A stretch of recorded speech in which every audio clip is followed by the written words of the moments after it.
So my name is Ayori Selassie.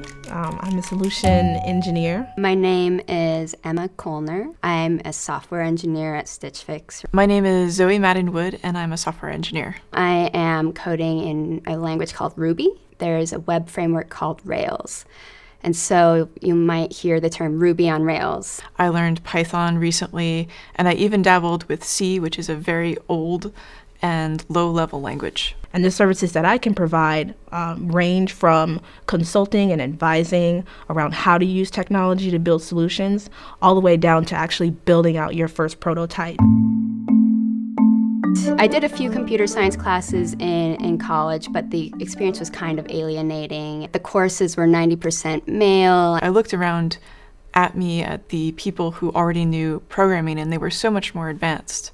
And I didn't think that I could ever catch up. I hated it, actually, which is a shame because I actually love to program. It was just the way the system was set up. I got into technology because my mom made me.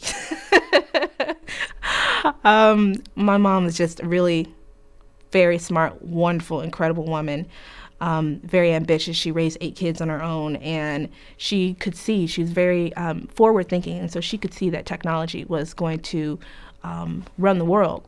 And she gave me a software book, programming book. She was like, you're going to do this every day till you figure it out. The first person who asked me if I wanted to be a software engineer was at a Women Who Code event. And she's like, she kind of nudged me and she's like, do you want to be a software engineer? Are you thinking about it? And I'm like, yeah.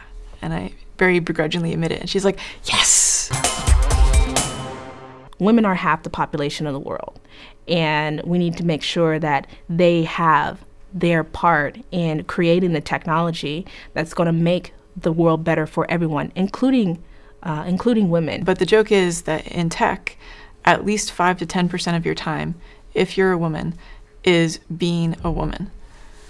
And it's because you have to figure out how to be a woman in a male-dominated environment. Now, in hindsight, I definitely realized there were lots of obstacles. There were lots of incidents that I just chose to ignore. I felt like I had to work much harder to kind of get noticed for my work. I have to work harder to figure out how to interrupt people but be really polite about it. I'm always keenly observing when I say, no, I'm actually a software engineer, and you can see them for a split second going like, oh, that's cool. And it's always like a positive reaction, but there is that like moment of surprise. Women are interrupted more than men, and I felt that, and nobody notices it. And so if you bring it up, you are bringing up something that nobody's noticed before, and it's a very weird conversation to have. There are a lot of other diversity issues that might be even more problematic, like where all the old people go.